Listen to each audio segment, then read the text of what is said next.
नमस्कार दोस्तों, स्वागत है आपका आपके अपने YouTube चैनल MS ज्ञान एकेडमी में। तो आज हम जो डिस्कस करेंगे वो डॉट प्रोडक्ट का ही एक यूज़ है।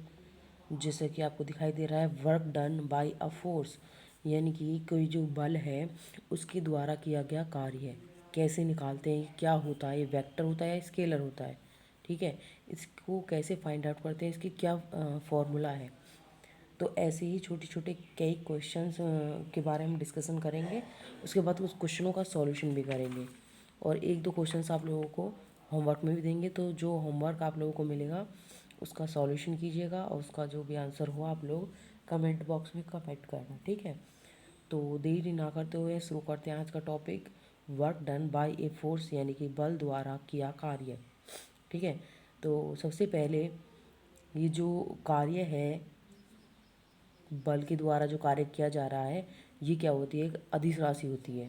अदिश राशि यानी कि स्केलर क्वांटिटी। सबसे पहला पॉइंट है इसका कि ये क्या है, एक स्केलर क्वांटिटी है। स्केलर क्वांटिटी, ठीक है, हिंदी में इसको बोलते हैं अदिश राशि। ठीक है, दूसरा पॉइंट इसका है एक और, दूसरा पॉइंट है कि ये जो बल है, फोर्स जो है, अगर कुछ कार्य कर रहा है तो जो कार्य हो रहा है वो और किस दिशा में हो रहा है। अगर वो आपस में परपेंडिकुलर नहीं है, ये इसकी कंडीशन होती है कि जैसे कि अगर कोई वस्तु है, यहाँ यहाँ से हम किसी पॉइंट से किसी वस्तु पर फोर्स लगा रहे हैं। ठीक है, ये कोई वस्तु है, इस पर हमने इस डायरेक्शन में अगर फोर्स लगाया है, अप्लाई किया है, तो अगर जो इस बॉडी का जो विस्थापन होगा, डिस्प्लेसमेंट जो होगा, अगर वो इस तरफ है या इस तरफ है, किसी भी तरफ हो, लेकिन इसके 90 डिग्री एंगल पर नहीं होना चाहिए। ठीक है, अगर वो 90 डिग्री के एंगल पर होता है तो किया गया कार्य ज़ीरो माना जाएगा, और अगर 90 डिग्री नहीं है तो जो है, जो बल के द्वारा जो किया गया कार्य है वो हम निकालते हैं। ठीक है, तो दूसरा क्या है कि जो एंगल है, एंगल बिटवीन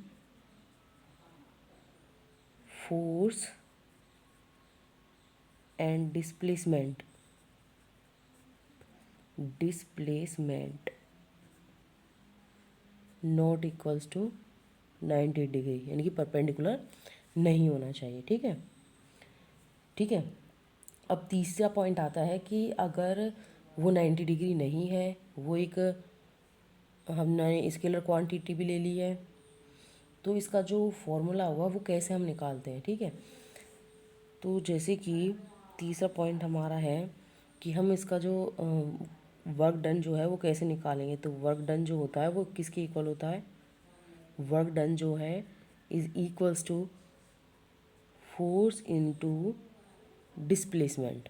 ठीक है, फोर्स भी कोई हमारा वेक्टर है, कहीं डिस्प्लेसमेंट हो रहा है तो वो भी एक वेक्टर क्वांटिटी होती है। जब उनका हम डॉट प्रोडक्ट करते हैं तो वो क्या होता है, कि स्केलर क्वांटिटी आती है। जैसे कि हमने पहले बता दिया है कि वर्क डन जो है वो क्या है, कि स्केलर क्वांटिटी है, एक अदिश राशि है। ठीक है, तो डॉट प्रोडक्ट करते हैं, इसके लिए ये स्केलर आ जाती है। डी को हम एक और तरीके से भी लिख सकते हैं कि एफ वेक्टर बराबर ये बराबर F vector dot D vector की जगह हम क्या लिख लेंगे, A B vector. A B vector मतलब क्या होगा, जैसे कि यहाँ से समझो कि यहाँ पर कोई एक जो पॉइंट है, जो भी वस्तु है वो ए पॉइंट पर रखी हुई है, हमने डिस्प्लेसमेंट या फोर्स लगाया तो वो यहाँ पर आ गई इस डायरेक्शन में। ठीक है, तो बी वेक्टर पर आ गई। फोर्स जो है हमारा वो एफ वेक्टर है। ठीक है, वो इस डायरेक्शन में हमारा जो है लग रहा है। तो इस फोर्स के और ये जो विस्थापन हुआ है, जो डायरेक्शन डिस्प्लेसमेंट हुआ है इस डायरेक्शन में, उनके बीच का जो एंगल है वो हमारा थीटा है। तो डिस्प्लेसमेंट हम कैसे निकालते हैं, ए बी वेक्टर पर डिस्प्लेसमेंट हुआ, ए से बी की तरफ हुआ है, तो डिस्प्लेसमेंट इस तरीके से तो हम लिखेंगे ए से बी की तरफ। ठीक है, और ऊपर ये सिंबल लगाते हैं। लेकिन जब हम इसे वैल्यू को निकालते हैं तो हम निकालते क्या है, बी माइनस ए करते हैं।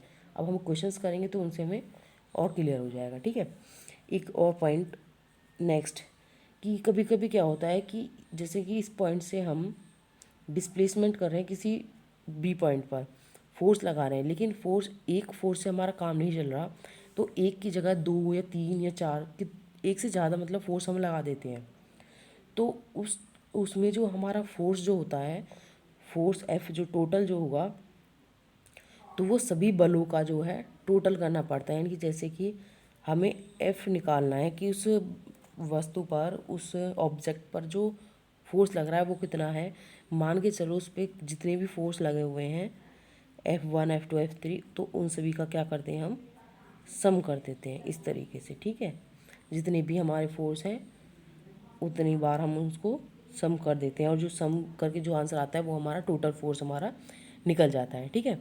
अब इस टॉपिक से रिलेटेड जो भी है इंफॉर्मेशन है वो तो हमने दे दी।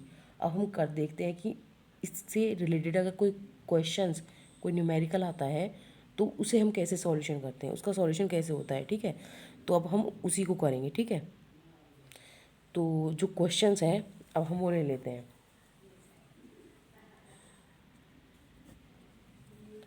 क्वेश्चन नंबर 1, क्वेश्चन नंबर 1 है कि कोई फोर्स है हमारे पास, जो फोर्स है हमारा एफ वेक्टर, वो दिया हुआ है हमें 2i माइनस जे माइनस के वेक्टर, ठीक है। इसके अलावा फिर एक डिस्प्लेसमेंट जो है डी, वो भी दिया हुआ है। डिस्प्लेसमेंट डी की जो वैल्यू है, डी की वैल्यू वो इक्वल है 3i plus 2j minus 5k, ठीक है। और पूछा क्या है, वर्क डन ही पूछा है। तो वर्क डन जो है, work done is equals to क्या होगा ये पूछा है। तो वर्क डन का जो हमने फॉर्मूला बताया है वो क्या बताया था, F vector dot product D vector, यानी कि एफ और डी का डॉट प्रोडक्ट। तो सॉल्यूशन करते हैं, तो एफ वेक्टर की वैल्यू हम लिख लेंगे यहाँ पर 2i माइनस जे माइनस के डॉट प्रोडक्ट, तो 3i plus 2j minus 5k। जो डॉट प्रोडक्ट होते हैं वो हमने पिछले लेक्चर में अपने आप लोगों को समझा दिया है। अगर आपने वो वीडियो नहीं देखी तो देख लेना, आप लोगों को तभी समझ में आएंगे, ठीक है। अब थोड़ा सा हिंट हम आप लोगों को दे देते हैं कि डॉट प्रोडक्ट कैसे निकालते हैं। आई वेक्टर का जो कोफिशिएंट होता है उसकी जो मल्टीप्लाई है आई वेक्टर के साथ ही करते हैं, जे के साथ, के के साथ करते हैं, ठीक है। 2i की 3i के साथ जब हम डॉट प्रोडक्ट करते हैं तो 2 3 जा कितना हो जाता है 6, और आई का जो मल्टीपल होता है वो 1 होता है, ठीक है। जी और के साथ उसका मल्टीपल 0 होता है, इसलिए हम इसे लेते ही नहीं है। अब माइनस का 1 है ये, और जे वाले का कितना है 2, तो 1 और 2 का मल्टीपल कितना होता है 2। ये -1 और -5, तो माइनस माइनस तो प्लस हो जाएगा, 1 5 जा 5, तो 6 में से 2 गया 4 और प्लस 5 कर देंगे तो कितना हो जाएगा 9। 9 यूनिट हम इसका आंसर लिखते हैं। और अगर हमें हिंदी में करना चाहते हैं यूनिट की जगह हम क्या ले लेंगे, इकाई ले लेते हैं, ठीक है। अब हम एक और क्वेश्चन आप लोगों के लिए सामने करते हैं और कुछ होमवर्क में हम आप लोगों को देंगे, ठीक है। अब जैसे हमने एक सेकंड जो पॉइंट लिखवाया था, ये तो हमने जो क्वेश्चंस किया है वो तो सिर्फ इस पे हो गया वर्क डन वाले पे, लेकिन अगर क्वेश्चंस इस वाले का यूज़ कैसे करेंगे वेक्टर वाले का, अब उस वाले क्वेश्चंस पे बेसिस पे क्वेश्चंस करते हैं, ठीक है। तो क्वेश्चन नंबर जो 2 है वो देख लेते हैं कि एक F1 वेक्टर दिया हुआ है, वो है 4i plus 3j plus 2k। एक F2 वेक्टर दिया हुआ है 3i plus 2j plus k vector, ठीक है। अब दिया हुआ है कि ये दो बल लगे हुए हैं F1 और F2, इनका जो भी टोटल जो भी है परिणाम है, बल है, परिणामी बल एफ वेक्टर जो है उसके द्वारा जो वस्तु को डिस्प्लेसमेंट किया गया है, वो स्थिति जो थी ए बिंदु जो दिया हुआ है जहाँ पर वो स्थिति थी वो है 2 3 1, और ए से बी की तरफ उसे डिस्प्लेसमेंट किया गया है, और बी का जो डिस्प्लेसमेंट जहाँ पर हुआ है वो है 342। इसका मतलब क्या है, 2i vector, 3j vector, k vector. इसका मतलब हुआ है 3i vector, 4j vector, 2k vector. ठीक है, इस चीज़ को ध्यान में रखना। ठीक है,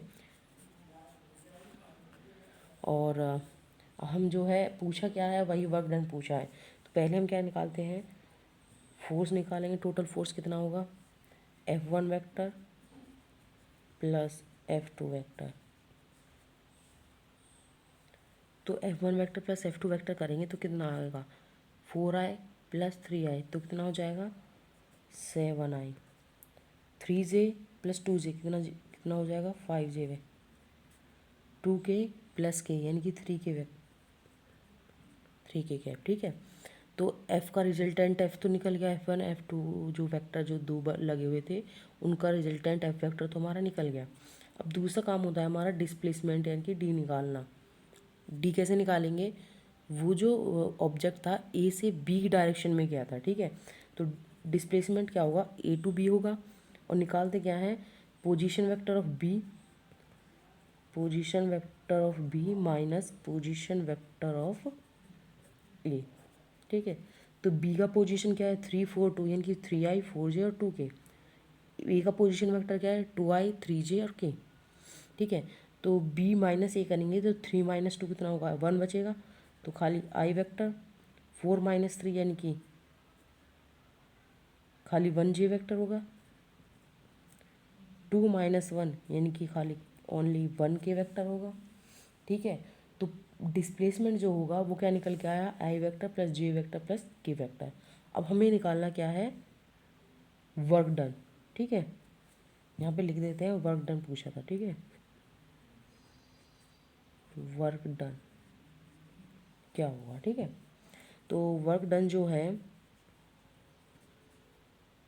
equals to force into displacement. और फोर्स कितना था 7i plus 5j plus 3k dot product I vector plus J vector plus K vector. ठीक है, 7 × 1 कितना हो गया 7 प्लस 5 × 1 5 प्लस 3 × 1 कितना हो गया 3। तो 7 और 5 कितना हो गया 12, 12 और 3 कितना हो जाएगा 15।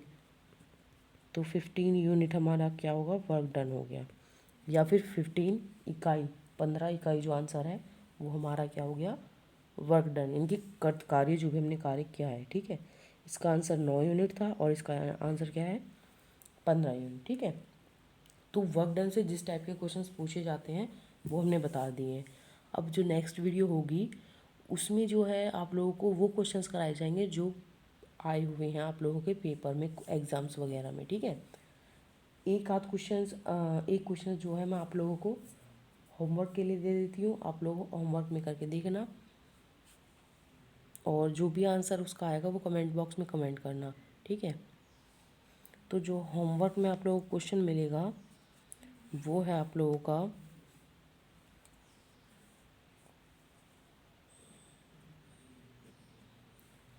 कि F1 वेक्टर जो है वो इक्वल दिया हुआ है 2i प्लस जे माइनस के। F2 वेक्टर दिया हुआ है वो है -i प्लस जे